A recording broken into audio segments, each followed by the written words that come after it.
মায়ের চেয়েও আমার আল্লাহ বড় আপন, কারণ হাসরে মাও ভুলে যাবে, বাবার চেয়েও আমার আল্লাহ বড় আপন, হাসরে বাবাও ভুলে যাবে, কিন্তু আমার আল্লাহ বান্দাকে ভুলবে না। এরে বান্দা, ঈমান নিয়ে যদি যাইতে পারো গো, ওই হাসরের ময়দানে যাওয়ার পর আমার আল্লাহ বিভিন্ন অজুহাতে বিভিন্ন জনকে মাফ করব।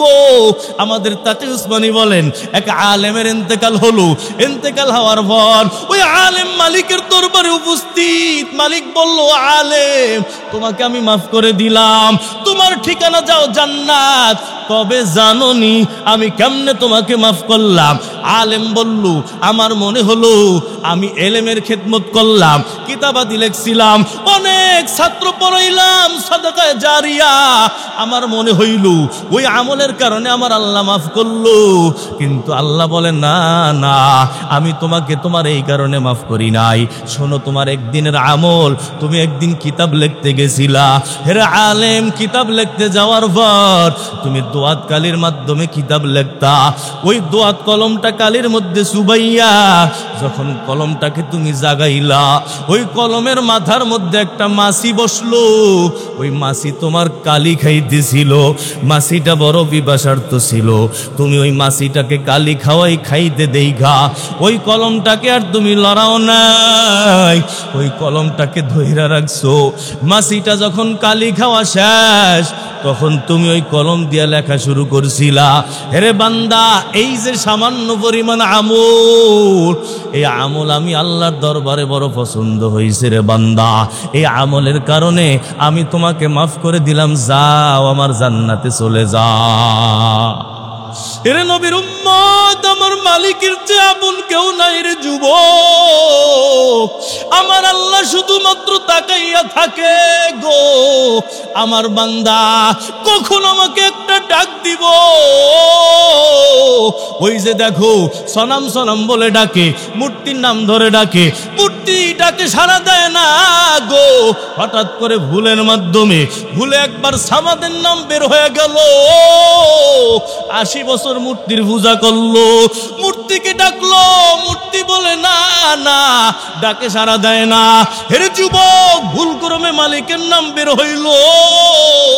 বের হওয়ার পর মালিক বলে, বান্দা কি কি দরকার, কেন আমারে তুই ডাকস রে বান্দা? ওই যে পয়গম্বর ইব্রাহিম আলাইহিস সালাম, তাকাইয়া দেখো যুবকের দল মেহমান ছাড়া খাবার খায় না। একদিন দুপুরের বেলা খাবার খাওয়ার সময় হয়ে গেল, মেহমান তালাশ করে পায় না। আল্লাহকে বলতেছে, আল্লাহ গো, মেহমান পাঠাইয়া দাও। আল্লাহ মেহমান পাঠাইলু। একজন 80 বছরের বুড়া মানুষ, ওই মানুষটা হাইটা হাইটা আসতেছে। পয়গম্বর তাকাইয়া দেখতেছে আল্লাহর বান্দা এদিকে আগমন করতেছে। তাড়াতাড়ি কাছে ডাইকা বলল, ও ভাই, ও আল্লাহর বান্দা, খাবার খাইছুনি? আল্লাহর বান্দা বলে, না না, আমি এখনো খাবার খাই নাই। পয়গম্বর বলে, আসো তাহলে খাবার দাবার খাও। আল্লাহ তাআলার বান্দা হাত ধুয়া দস্তরখানে বসলো। পয়গম্বর বলে, ওরে বান্দা, আগে বিসমিল্লাহ বলো, তারপর খাবারটা খাও। আল্লাহ তাআলার বান্দা বলে, ও পয়গম্বর ইব্রাহিম, আমি তো মুসলমানই না, আমি বিসমিল্লাহ কেন বলবো? আমি খাবার খাওয়ার আগে বিসমিল্লাহ বলতে পারবো না। পয়গম্বর ইব্রাহিম বলেন, হে আল্লাহর বান্দা, যদি বিসমিল্লাহ না বলো, তোমার খাবার খাওয়ার কোনো দরকার নাই। আল্লাহ তাআলার বান্দাকে দস্তরখান থেকে উঠায়া দিল। আল্লাহ তাআলার বান্দা চলে গেল। আল্লাহ রব্বুল আলামিন পয়গম্বর ইব্রাহিমের কাছে ওহী নাজিল করলো, ও পয়গম্বর, কেন তুমি আমার বান্দাকে তাড়ায়া দিলা? পয়গম্বর বলে, আল্লাহ আমার কথা মানে নাই, আমি তাকে মেহমানদারি করাবো, বিসমিল্লাহ পড়ার জন্য বললাম, তোমার বান্দা বিসমিল্লাহ পড়ে নাই, তাড়ায়া দিলাম। আল্লাহ কয়, এই ইব্রাহিম, এই বান্দা 80 বছর আমার একটা কথাও মানে নাই। 80 বছর আমি 5 ওয়াক্ত নামাজ পড়ার জন্য বলছিলাম।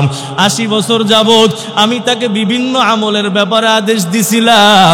আমার বান্দা একটা রাকাত নামাজও পড়ে নাই, একটা রোজাও রাখে নাই, জিন্দেগিতে কোনো দিন হজও করে নাই।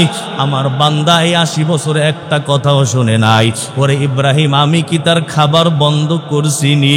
এর যুবক, আল্লাহর কসম, ওই যে রাত্রিবেলা আমার মালিকের নামাজ না পড়া ঘুমাইলা গো, আমার মালিক যদি তোমাকে ঘুমের মধ্যে মাইরা ফেলাইতো, এর যুবক তোরে বাঁচানোর কেউ ছিল না, আমার আল্লাহ তোকে ঘুমের মধ্যে পাহারাদারি করলো, কত ফেরেশতা লাগাইয়া রাখলো।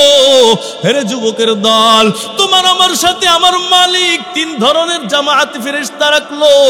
এক ধরনের ফেরেশতা হলো সাহায্যকারী ফেরেশতা, সাহায্য কয় 360 জন, 360 জন ফেরেশতা 24 ঘন্টা তোমাকে আমাকে সাহায্য করে।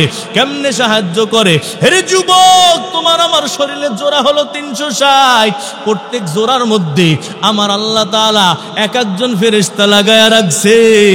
তোমার আঙ্গুলে যতগুলা জোড়া রে বাবা, প্রত্যেকটা জোড়ার মধ্যে একটা একটা ফেরেশতা। হেরে যুবকের দল, ওই রাত্রেবেলা যখন তুমি মোবাইলে আঙ্গুল দিয়ে ঘুরায় ঘুরায় মোবাইলে গুনাহ করো, ওই টাইমেও ফেরেশতা তোমার আঙ্গুলটারে লড়ায়। যদি ফেরেশতা আঙ্গুল না লড়াইতো, হে যুবক, তুমি ওই মোবাইলে আঙ্গুল লড়ায় গুনাহ করতে পারতা না। তুমি যখন গুনাহের দিকে যাও, তুমি যখন তোমার দেহকে নাড়াচাড়া করো, গুনাহের রাস্তায় যাও, ওই ফেরেশতারা তোমার দেহটাকে নাড়াচাড়া করাইয়া দেয়। হেরে যুবক, একটা অঙ্গ লড়াইতে পারতা না যদি জোড়ায় জোড়ায় আল্লাহর ফেরেশতা না থাকতো। 360টা জোড়া, 360টা জোড়ার মধ্যে মালিক 360টা ফেরেশতা রাখলো গো। এরা হলো হেফাজতকারী ফেরেশতা, সাহায্যকারী ফেরেশতা। আর এক দল হলো হেফাজতকারী ফেরেশতা। এর যুবক, এদের সংখ্যা হলো 10, রাত্রে 10, দিনের বেলা 10। ফজরের নামাজে তাদের ওই পালা পরিবর্তন হয়। ফজরের নামাজে তোমার পিছনে ডিউটি করে, আবার আসর পর্যন্ত ডিউটি করলো, আসর থেকে নিয়ে আবার আর একদল ফজর পর্যন্ত। এরে যুবক, তুমি নাফরমান, তারপর তোমার ডিউটি করলো গো। হিন্দুর পিছনেও আল্লাহর ফেরেশতা আছে না নাই? ও মুসলমান উম্মতের দল, আল্লাহর ফেরেশতা যদি না থাকতো, হিন্দু ছেলেটাও তার হাত লড়াইতে পারতো না। ওই খ্রিস্টানের দিকে তাকাইয়া দেখো, মুসলমানের উপর জুলুম করলো, ইহুদিরা মুসলমানদের উপর জুলুম করলো, তারপরও আল্লাহ ওদেরকে লালন পালন করলো। আমার আল্লাহ বলে, ও ফেরেশতা, ও ইব্রাহিম, আমার এই বান্দা আমার এত বছর নাফরমানি করলো, আমার একটা কথাও শোনে না। আমি আমার বান্দারে কিন্তু না খাওয়াইয়া মারি নাই। আমার বান্দা রাত্রেবেলা ঘুমায়, কিন্তু আমার বান্দা আমার নাফরমানি কইরা ঘুমাইলো। সকালে আমি সুন্দর সুস্থভাবে তাকে জাগাইলাম, আমার বান্দা ফজরের নামাজটা পড়ে নাই, তারপরও কিন্তু আমি সকালবেলা খানা বন্ধ করি নাই। আমার বান্দা দুপুরের নামাজটা পড়ে নাই, তারপরও কিন্তু আমার বান্দার লাঞ্চটা বন্ধ করি নাই। হে পয়গম্বর, আপনি যান, আমার বান্দাকে ডাইগা আনেন। পয়গম্বর ইব্রাহিম তাড়াতাড়ি দৌড়ায়া গেল, ওই মুরাব্বিকে ডাইগা আনতেছে, বলে, ও আল্লাহর বান্দা, আসেন তাড়াতাড়ি খাবার খান। ওই মুরাব্বি বলতেছে, ও পয়গম্বর, আমি তো আগে বিসমিল্লাহ বলি নাই, এই জন্য আপনি আমাকে তাড়াইয়া দিলেন, আমি এখনো তো বিসমিল্লাহ বলবো না, আপনি কি জন্য আমাকে ডাকতেছেন? পয়গম্বর বলে, এমনেই ডাকি, আসেন খাবার খান। আল্লাহ তাআলার বান্দা আগমন করছেন, দস্তরখানে বসছেন, দস্তরখানায় বইসা বলে, ও পয়গম্বর, যত সময় পর্যন্ত না বলবেন কি কারণ আমি আপনার খাবার খাবো না, মেহমানদারি গ্রহণ করব না। পয়গম্বর বলে, ও আল্লাহর বান্দা শুনেন, আপনাকে যখন আমি তাড়াইয়ে দিলাম, আমার আল্লাহ আসমান থেকে ইলহাম করলো, আমাকে ওহী নাজিল করলো, এরে ইব্রাহিম, আমার বান্দা 80 বছর আমার নাফরমানি করলো, তারপরও আমি আমার বান্দাকে না খাওয়াইয়া রাখি নাই। তোমার একটা নাফরমানি করছে, তুমি কেন তাকে না খাওয়াইয়া বিদায় দিলা?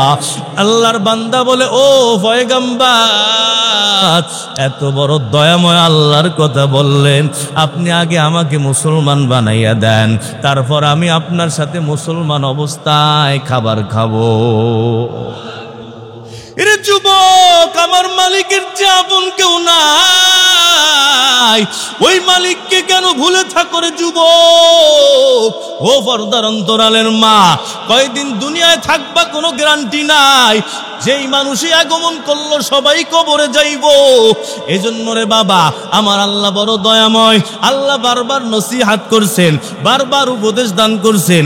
ওই যে লোকমান আলাইহিস সালাম, আল্লাহ তাআলার বান্দা, সেও সন্তানকে নসিহাত করলো গো।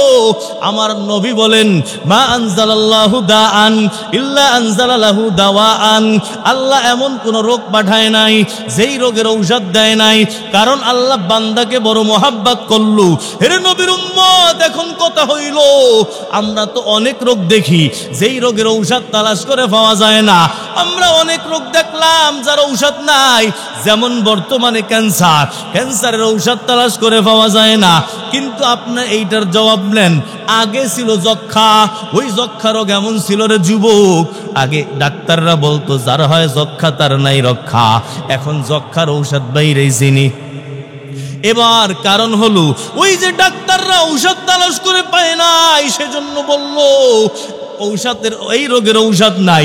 ওই যে লোকমান আলাইহিস সালাম যখন রাস্তা দিয়ে হাঁটতো, তখন দুই পাশের গাছ লোকমান আলাইহিস সালামের সাথে কথা বলতো আর বলতো, ও লোকমান, ও হাকিম লোকমান, আমাকে আল্লাহ তাআলা অমুক রোগের ঔষধ বানাইছেন, আমার দ্বারা অমুক রোগের চিকিৎসা হবে, আমার দ্বারা অমুক রোগের চিকিৎসা হবে। আল্লাহ তাআলার বান্দা ওই গাছপালার কথা শুনি না চিকিৎসা করতেন। হেরে নবীর উম্মত, এই হাকিম লোকমান বড় আল্লাহওয়ালা, তার উপদেশগুলা আল্লাহ রাব্বুল আলামিন কোরআনে কারীমের মধ্যেও আনছেন। এই হাকিম লোকমান তার সন্তানকে বলে, হেরে সন্তান, 4000 নসিহাতু সে 4 নসিহাত, 4000 নসিহাত আমি তালাশ করলাম। ওই 4000-এর থেকে সারসংক্ষেপ 4টা নসিহাত আমি তোমাকে করতে চাই। হেরে যুবকের দল, ওরে মুসলমান, এই হাকিম লোকমান সন্তানকে বললেন, 4টা উপদেশ তুমি শুনবা। যদি 4টা উপদেশের উপর আমল করা যায়, হে মুসলমানের দল, এর ওসিলায় আমল করতে দেরি, জান্নাত পাইতে দেরি নাই। জান্নাত পাইতে চাই কে কে? নারায়ে তাকবীর। আল্লাহ কবুল করে। উনি বলেন 4000 নসিহাতু সে 4 নসিহাত, 4000 উপদেশের থেকে 4টা নসিহাত, 4টা ঔষধ যদি আমল করো, সোজা জান্নাতে যাবা। 1 নম্বর নসিহাত করছেন, ইহফাজ আইনাইকা ফি বুয়ুতিন নাস। হে সন্তান, মানুষের ঘরে যখন তুমি যাবা, তখন তোমার 2টা চোখ হেফাজত করবা। মানুষের ঘরে যখন প্রবেশ করবা, চোখ 2টা হেফাজত করবা। এর ব্যাখ্যা কি?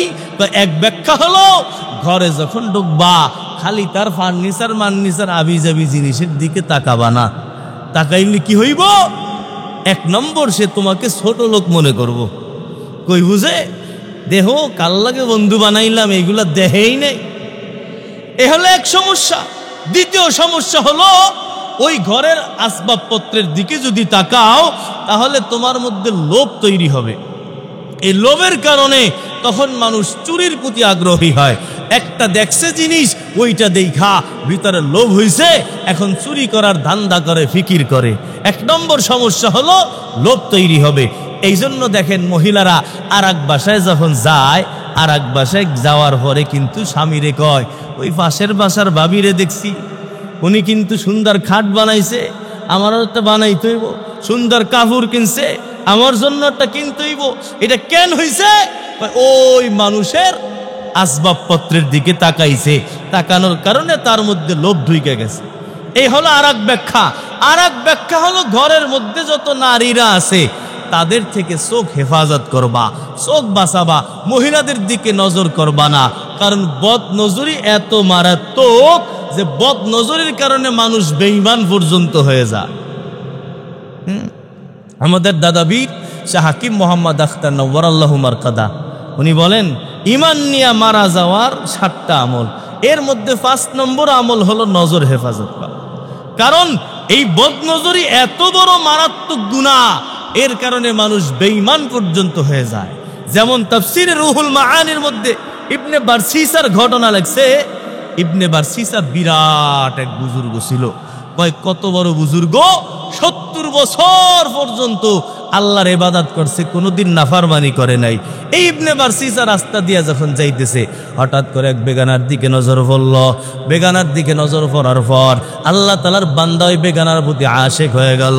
বেগানার প্রতি আশেক হইয়া তার প্রতি তার কাছে গিয়া বলল, নিজের মনের ভাব প্রকাশ করলো। আল্লাহ তাআলার বান্দা ওই ইবনে বারসিসা রাহমাতুল্লাহি আলাইহি ওই মহিলার কাছে গিয়া নিজের মনের কথা বলল। এখন তার সাথে গুনাহের কাজ করে ফেলল।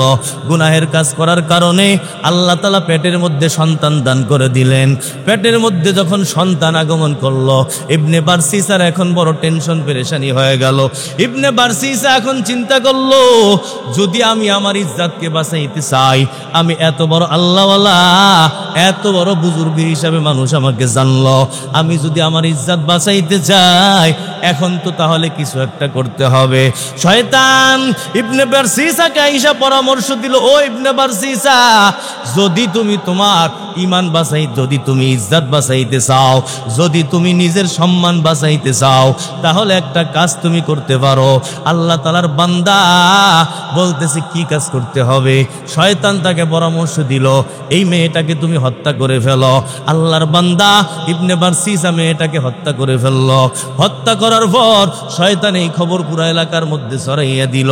পুরা এলাকার মধ্যে ছড়াইয়া যখন এই বিচারটা আদালত পর্যন্ত গেল, আদালত পর্যন্ত যাওয়ার পর আদালত থেকে তার ব্যাপারে ফাঁসির অর্ডার হয়ে গেল। ইবনে বারসিসা এখন ফাঁসির কাষ্ঠের মধ্যে দাঁড়ানো।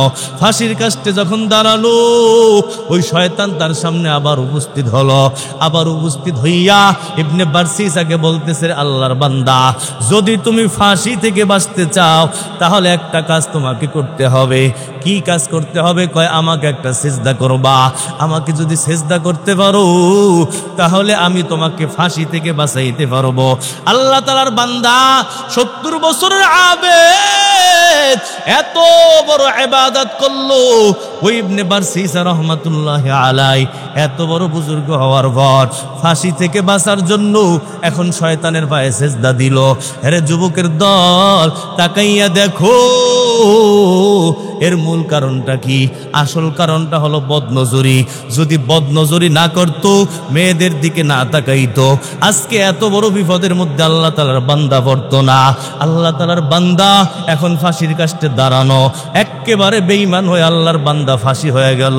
শয়তানকে যখন সিজদা করলো, সিজদা করার পর শয়তান এলাকা থেকে আউট হয়ে গেল, উধাও হয়ে গেল। শয়তানকে আর তালাশ করে পাওয়া যায় না।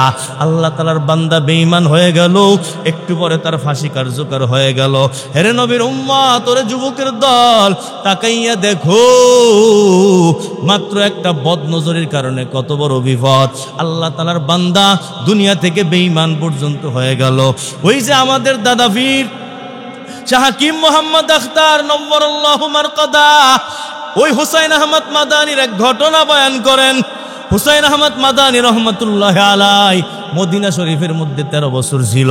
আল্লাহ তাআলার বান্দা ওই 13 বছর থাকাকালীন হঠাৎ করে একটা টাইমে, একটা সময়ের মধ্যে দেখলো এক বান্দা আল্লাহর দরবারে একটা যুবক হাত জাগায় আর দোয়া করতেছে, বলতেছে, আল্লাহ আমাকে তুমি বেঈমান বানায়ো না, আমাকে তুমি বেঈমান বানায়ো না, ঈমান হারা কইরো না। 1 ঘন্টা দোয়া করলো। পুরা দোয়ার মধ্যে শুধুমাত্র একটা কথাই বলে, আর কোনো কথা নাই, আর কোনো দোয়া নাই। আল্লাহর বান্দার দোয়া যখন শেষ হইল, দোয়া শেষ হওয়ার পর ইবনে বারসিসা ওই হুসাইন আহমদ মাদানি তাকে জিজ্ঞাসা করলো, বান্দা, হে যুবক, কি ব্যাপার? দোয়ার মধ্যে মানুষ তো কত কিছুই চায়, তুমি কেন শুধুমাত্র একটা কথাই বললা? কি কারণ আমাকে একটু তুমি জবাব দাও। আল্লাহ তাআলার বান্দা বলতেছে, রে হুজুর, ঘটনা বড় মারাত্মক, বড় আশ্চর্য। আল্লাহর বান্দা বলে, হুজুর ভালো করে শুনেন, আমার আপন বড় ভাই এই মসজিদে নববীর মুয়াজ্জিন ছিল দীর্ঘকাল পর্যন্ত। অনেক দিন যাবত মসজিদে নববীর মধ্যে আজান দিত। আমার ওই ভাই যখন ইন্তেকালের সময় ঘনাইয়া যায়, আমার ভাই আমাদেরকে বলল, তোমরা আমার জন্য একটা কোরআন শরীফের ব্যবস্থা করো, কোরআন শরীফ আইনা দাও। আমরা চিন্তা করলাম মনে হয় মৃত্যুর আগে আমার ভাই কোরআন তেলাওয়াত করে দুনিয়া থেকে বিদায় হবে। আমরা তার হাতে কোরআনে কারিম আইনা উপস্থিত করলাম। আমার ভাই কোরআন শরীফটা একেবারে জোরে দেয়ালের মধ্যে ছিঁড়ে মাইরা দিল, দেয়ালের মধ্যে নিক্ষেপ করলো। দেয়ালের মধ্যে নিক্ষেপ করার পর বলতেছে তোমরা সাক্ষী থাকো, আমি এই কোরআনের একটা আয়াতও বিশ্বাস করি না, মানি না।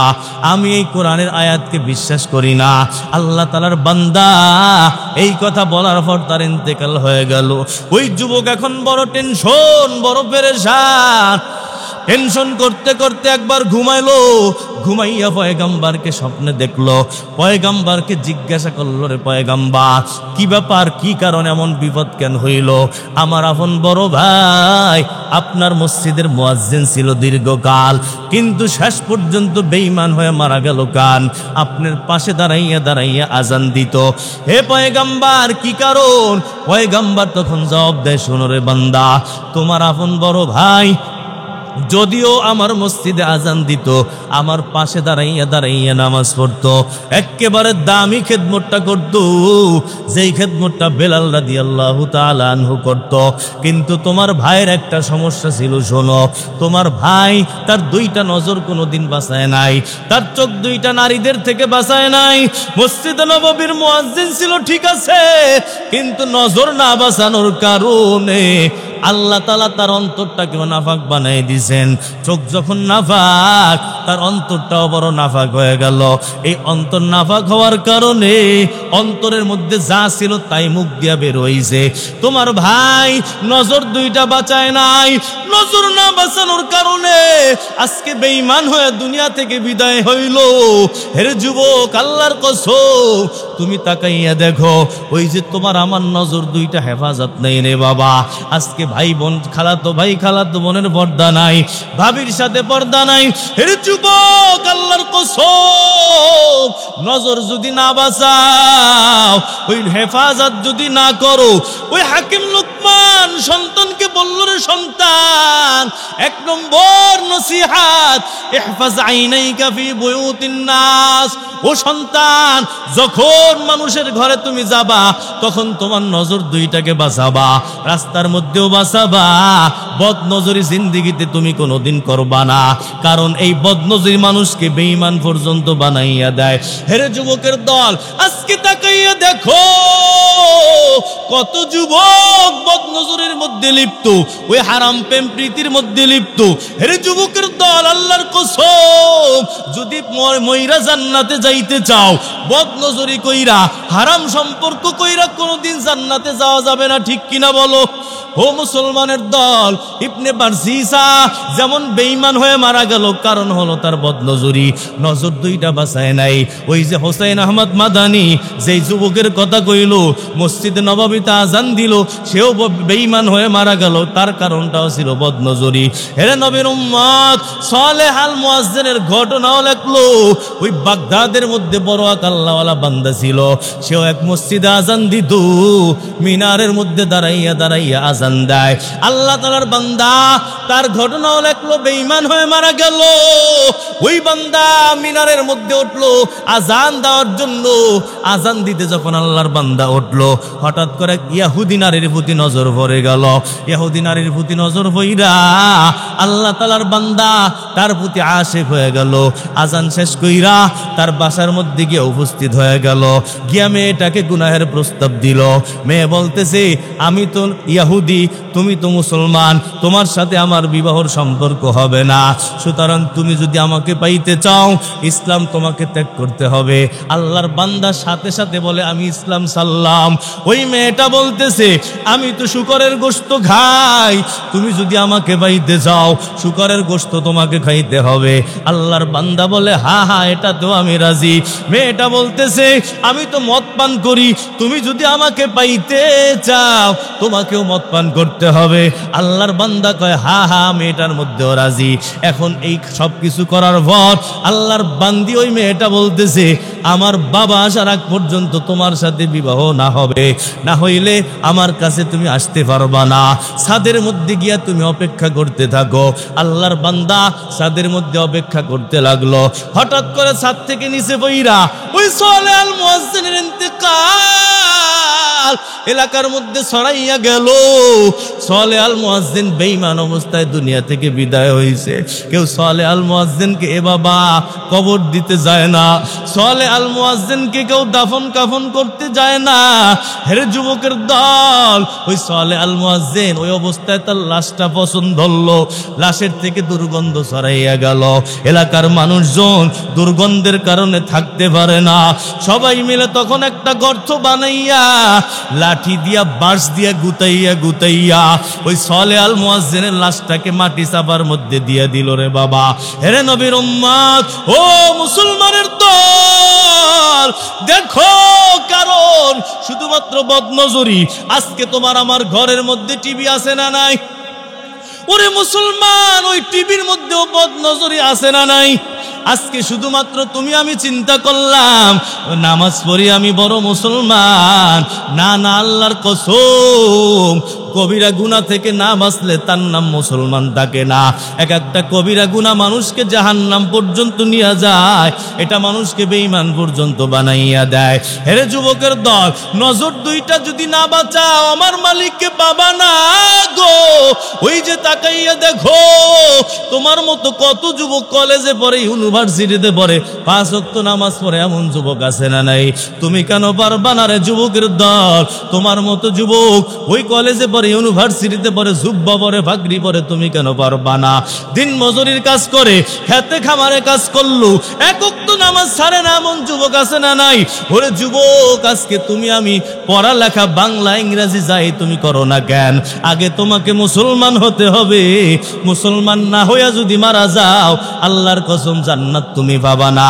1 নম্বর নসিহত করলো, ইহফাজ আইনাইকা ফি বুয়ুতিন নাস। হে সন্তান, নিজের 2টা চোখ তুমি মানুষের ঘরে হেফাজত করবা। 2 নম্বর নসিহত করছেন, ইহফাজ লিসানাকা ফি মাজালিসিন নাস। যখন মানুষের মজলিসে যাবা তখন তোমার জবানটা হেফাজত করবা, কারণ জবান এত বড় মারাত্মক। হে নবীর উম্মত, রে মুসলমানের দল, এই জবানই মানুষকে জাহান্নামে নেয়, আবার এই জবানই মানুষকে জান্নাতে নেয়। যদি জবান 2টা বাঁচাইতে পারো এই জবান তোমাকে জান্নাতে নিয়ে যাবে রে বাবা। আমার নবী বলেন, মান সামাতা নাজা, যেই বান্দা চুপ থাকে ওই বান্দা নাজাত পাইয়া যায়। হাল ইয়াকুবুন নাস আলা উজুহিহিম ইল্লা হাসাইদু আলসিনাতিহিম। আমার পয়গম্বর বলল, ও দুনিয়ার মানুষ শোনো, কয় কিয়ামতের ময়দান যখন কায়েম হবে কিছু মানুষকে দেখা যাবে পা থাকবে উপরের দিকে, তাদের মাথা থাকবে নিচের দিকে, জবানের উপরে তারা হাঁটবে, মুখের উপরে তারা হাঁটবে। আমার পয়গম্বর বলেন কারণ কি শোনো, এর কারণ হলো তারা তাদের জবান 2টা বাঁচায় নাই। আজকে তোমার আমার জবান কন্ট্রোলে নাই। ওরে যুবক, আল্লাহর কসম, জবান যদি কন্ট্রোলে না আনো এই জবানেই তোমাকে জাহান্নামে ফেলাইব। এই জন্যই তো পয়গম্বর বলেন, মাইয়াজমান লিমা বাইনা লাহিয়াইহি ওয়া মা বাইনা রিজলাইহি আজমান লাহুল জান্নাহ। যেই বান্দা আমাকে 2টা জিনিস হেফাজতের গ্যারান্টি দিবা আমি তোমাকে জান্নাতে যাওয়ার গ্যারান্টি দিব। একটা হলো জবান, আর একটা হলো লজ্জাস্থান। এর যুবক, এই জবান কত দাম! 1 সেকেন্ডের মাধ্যমে জান্নাতি হওয়া যায়, আবার 1 সেকেন্ডের মাধ্যমে জাহান্নামে নিয়ে যায়। এই জবান যদি হেফাজত করো তোমাকে জান্নাত পর্যন্ত পৌঁছায়া দিব। এই জবান যদি হেফাজত না করো এই জবানই তোমাকে জাহান্নামে পৌঁছায় দিবে। ওরে পর্দার অন্তরালের মা, গীবাত শেখায়েতে সময়গুলো নষ্ট হয়ে যায়। গীবাত শেখায়েত করলা, যার গীবাত করলা তার আমল নামায় তোমার নেকি গেল গো। ও পর্দার অন্তরালের মা গো, গীবাতের মতো এত বড় নাফরমানি দুনিয়ার মধ্যে দ্বিতীয়টা নাই। যদি আমার আল্লাহকে পাইতে চাও, যদি জান্নাত পাইতে চাও, গীবাত শেখায়েতের ধারে কাছে যাওয়া যাবে না। হাকিম লোকমান সন্তানকে বলল, হে সন্তান, জবানকে হেফাজত করো। মানুষের মজলিসে যখন যাবা জবানের গুনাহ কোনোদিন করবা না রে বাবা।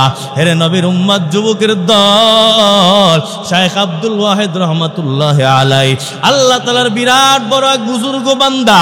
ওই শাইখ আব্দুল ওয়াহিদ আল্লাহকে বলল, আল্লাহ গো, আমাকে আমার জান্নাতের সাথীর সাথে সাক্ষাৎ করাইয়া দাও, আমার সাথে আমার জান্নাতে যে থাকবে তার সাথে একটু দুনিয়ায় আমাকে মোলাকাত করাইয়া দাও। আল্লাহ বলল, হে বুজুর্গ, যা অমুক এলাকায় গিয়া দেখবা আমার এক বান্দি, ওই বান্দি হলো তোমার জান্নাতের সাথী। আল্লাহ তাআলার বান্দা ওই এলাকার মধ্যে যাওয়ার পর এলাকার লোকজনদেরকে জিজ্ঞাসা করলো, অমুক মহিলা কোথায় আছে? সবাই দেখাই দিল, যাও ওই আশেপাশের বড় একটা বিল আছে, একটা বড় ক্ষেত আছে, ওখানে যাও, দেখবা ওই নারী ছাগল চালাইতেছে, বকরি চালায়, রাখালগিরি করে। আল্লাহ তাআলার বান্দা শাইখ আব্দুল ওয়াহিদ রহমাতুল্লাহ আলাই ওই এলাকার মধ্যে রওনা দিছেন। এলাকায় যাইয়া দেখলো যে ওই এলাকার মধ্যে একটা গাছের নিচে একজন মহিলা দাঁড়াইয়া দাঁড়াইয়া নামাজ পড়ে, আল্লাহ তাআলার দরবারে ইবাদত করলো। আর তার পাশে কতগুলো বকরি ঘাস খায়, ওই বকরির পাশে একটা বাঘ বইসা রইছে। ওই বাঘ বকরিকে পাহারাদারি করতেছে। বাঘের কারণে বকরিগুলো নাড়াচাড়া করে না, এদিক সেদিক যায় না রে বাবা। ওই মহিলা নামাজের থেকে সালাম ফিরানোর পর আব্দুল ওয়াহিদকে বলল, আল্লাহর বান্দা, কি জন্য, কি ব্যাপার, কি কারণ, কেন এত আগে আমার কাছে তুমি আগমন করলা? আল্লাহ তাআলা তো তোমার সাথে আমার জান্নাতের মধ্যে সাক্ষাৎ করাবেন, আজকে কেন দুনিয়ায় থাকতে আমার কাছে তুমি আগমন করলা? আল্লাহর বান্দা বলে, ও হুজুর, ও ও ও আল্লাহর বান্দি, শোনো, আল্লাহ তাআলার কাছে আবেদন করলাম, সেজন্য আল্লাহ পাঠাইল। তবে এটা আমার বিষয় নয়, আমি তোমার যে বড় আশ্চর্য কারামত দেখলাম সেটা জানতে চাই। ও আল্লাহর বান্দি, বলো কি ব্যাপার? এই বকরিগুলো কেন বাঘে খায় না? বাঘ কেন বকরিগুলারে পাহারা দেয়? আল্লাহ তাআলার বান্দি বলে, ওরে শাইখ আব্দুল্লাহ, এর কারণটা ভালো করে শুনে নাও। আমি যেদিন থেকে আমার মালিকের সাথে সন্ধি করলাম, ওই দিন থেকে আমার এই বাঘটা আমার বকরিগুলোর সাথে সন্ধি করে নিছে। এই বাঘ আমার বকরিগুলোকে খায় না, কারণ আমি আমার মালিকের নাফরমানি করি না। এর যুবক, আল্লাহর কসম, মালিকের নাফরমানি করে মালিককে কোনোদিন পাবা না। যদি মালিককে পাইতে চাও, মালিকের নাফরমানি কোনোদিন করা যাবে না। বুখারী শরীফের মধ্যে ঘটনা লাগলো, 3 যুবক রাখালগিরি করতে গেল, বকরির জন্য ঘাস কাটতে কোন জঙ্গলে গেল। ওই জঙ্গলে যাওয়ার পর হে যুবক, হঠাৎ করে বৃষ্টি নামলো। বৃষ্টি নামার পর ওই 3টা যুবক নিজেদেরকে বাঁচানোর জন্য পাশে বড় একটা পাহাড় ছিল, পাহাড়ের গুহার মধ্যে ঢুকে গেল। গুহার মধ্যে ঢোকার পর বৃষ্টির কারণে গুহার ওই মুখটা একটা পাথর আইসা বন্ধ হয়ে গেল। বন্ধ হওয়ার পর এই 3টা যুবক বড় বিপদে পড়ে গেল। হেরে যুবকের দল, যদি নাফরমানি থেকে বাঁচো, আল্লাহ বিপদে পড়লে বিপদ থেকে বাঁচানোর মালিক আল্লাহ। আর যদি নাফরমানি থেকে না বাঁচো, ওই বিপদের সময় আল্লাহ তোমাকে বাঁচাবে না। ওই 3জন যুবক ওই হাটকা পড়ার পর এখন মালিকের দরবারে দোয়া করলো গো। একজন দোয়া শুরু করছে। এক যুবক আল্লাহর দরবারে বলতেছে, আল্লাহ তুমি তো জানো আমি একজন ভালো মানুষ, আমি তোমার নাফরমানি করি না, আমি চেষ্টা করি নাফরমানি থেকে বাঁচার জন্য। তবে আমার একটা আমল আমি একমাত্র তোমার জন্য করছিলাম আল্লাহ, আমার মনে সাক্ষী দেয় ওই আমল আমি দুনিয়ার জন্য করি নাই রে আল্লাহ। রব্বুল আলামিন আমার বাসার মধ্যে একটা শ্রমিক কাজ করত, ওই শ্রমিক কাজ করার পর তার পারিশ্রমিক না নিয়ে বিদায় হয়ে গেল। ওই পারিশ্রমিকটাকে আমি আলাদা করে রাখলাম, আমি ওই আলাদা কইরা রাইখা ওই টাকার মাধ্যমে আমি একটা বকরি খরিদ করলাম। বকরি খরিদ করার পর বকরিটা আমি লালন পালন করলাম। লালন পালন করতে করতে ওই বকরির থেকে আরো অনেকগুলো বাচ্চা জন্ম হলো। ও আল্লাহ, সবগুলাকে লালন পালন করলাম। অনেক বছর পর্যন্ত অনেকগুলা বাচ্চা হয়ে গেল। হঠাৎ করে অনেক বছর পর ওই বান্দা আমার কাছে আগমন করলো, আইসা তার পারিশ্রমিক দাবি করলো। আমি আল্লাহ তার টাকা দিয়া যেই ছাগল কিনছিলাম তার থেকে যত বাচ্চা জন্মগ্রহণ করছিল আল্লাহ সবগুলো আমি তাকে দান করে দিয়েছিলাম। আল্লাহ আমি একটাও রাখি নাই। আমি ইচ্ছা করলে বকরিগুলো রাইখা তার যে পারিশ্রমিক সেই পরিমাণ দিতে পারতাম। ও আল্লাহ, এইটা যদি তোমার জন্য করে থাকি তাহলে তুমি আমাদের কাছকে বিপদ থেকে বাঁচাইয়া দাও। আল্লাহর বান্দা দোয়া করতে দেরি আর ওই পাথর একটু হঠাৎ করে সরে গেল রে বাবা। 2 নম্বর যুবক আল্লাহর দরবারে দোয়া করে বলতেছে, আল্লাহ তুমি তো জানো আমার মা ছিল বাবা ছিল, আমি আমার মা বাবাকে না খাওয়াইয়া আমি কখনো খাবার দাবার খাইতাম না রে আল্লাহ। আমার মা আগে খাওয়াইতাম, তারপরে আমি খাবার খাইতাম, আমার সন্তানগুলোকে খাবার খাওয়াইতাম। ওরে আল্লাহ, একদিনের ঘটনা এমন হলো, আমি কোথাও দূরে গেলাম, অনেক রাত হয়ে গেছে, মাও খায় নাই বাবাও খায় নাই, একেবারে না খেয়ে ঘুমায় গেছে। ও আল্লাহ, রাত্রেবেলা আমি খাবার দাবার নিয়ে মায়ের মাথার সামনে দাঁড়াইছিলাম, একেবারে অনেক গভীর রাত, আমি আমার মাকে ঘুম থেকে ডাকি নাই। ওরে আল্লাহ, গভীর রাতে যখন আমার মা ঘুম থেকে জাগছে, মাকে বাবাকে খাওয়াইয়া আমার সন্তান বিবিকে খাওয়াইয়া তারপর আমি খাবার খাইছিলাম। রব্বুল আলামিন, আল্লাহ এই আমলটা যদি তোমার জন্য করে থাকি রে আল্লাহ, এই ওসিলায় তুমি আমাকে বাঁচাও। হে যুবক, যুবক দোয়া করতে দেরি ওই পাথর আর একটু আল্লাহ তাআলা সরাইয়া দিলেন। 3 নম্বর যুবক বলে, আল্লাহ তুমি তো ভালো করে জানো আমার এক বোন ছিল, চাস্তো বোন, তার প্রতি আমার বড় মোহাব্বত ছিল, মায়া ছিল, ভালোবাসা ছিল। আমি তার সাথে গুনাহ করতে চাইতাম, আমার বোনতে হবে, আমার বোন অপারগ হইয়া, ও আল্লাহ আমার বোন রাজি হয়ে গেল। রব্বুল আলামিন, গুনাহের জন্য রেডি হইলাম, দেখলাম বোনের চোখ বেয়ে বেয়ে পানি পড়তেছে। আল্লাহ, আমি জিজ্ঞাসা করলাম, হে বোন কি ব্যাপার, কি কারণ, চোখ বেয়ে বেয়ে কেন পানি পড়তেছে? আমার বোন বলে, এ ভাই, এই নাফরমানি জিন্দেগিতে আমি কোনোদিন করি নাই, আজকে তুমি আমার সতীত্বটা নষ্ট করতে চাও, আল্লাহকে ভয় করো, আল্লাহর ভয় অন্তরের মধ্যে ঢুকাও। আমার বোন যখন এই কথা বলল, ও আল্লাহ, আমি তোমার একমাত্র তোমার কারণে তোমার দিকে তাকাইয়া আল্লাহ আমি গুনাহ থেকে তওবা করেছিলাম, আমি আর ওই গুনাহের কাজ করি নাই। আল্লাহ, এই কাজ যদি তোমার জন্য করে থাকি, রব্বুল আলামিন তুমি আমাদেরকে বিপদ থেকে বাঁচাইয়া দাও। হেরে যুবক, আল্লাহ তাআলার বান্দা 3 নম্বর যুবকও যখন এই দোয়া করলো, ওই পাথর পাহাড়ের মুখ থেকে আমার আল্লাহ রব্বুল আলামিন সরাইয়া দিল। আজকের কারণটা হলো গুনাহ থেকে বাঁচছে, বিপদে যখন পড়ছে বিপদ থেকে আমার আল্লাহ বাঁচাইয়া দিল। আমার আল্লাহ বলে, বান্দা গুনাহ থেকে বাঁচ, আমি তোর মুসিবতের সময় বাঁচাইবো। হেরে যুবক, এক মহিলা বাচ্চা নিয়ে রাস্তা দিয়া যায়, জঙ্গলের মধ্যে যাওয়ার পর হঠাৎ করে এক বাঘ আইসা তার বাচ্চাটাকে ছিনাইয়া নিয়ে গেল। বাচ্চাটাকে ছিনাইয়া নেওয়ার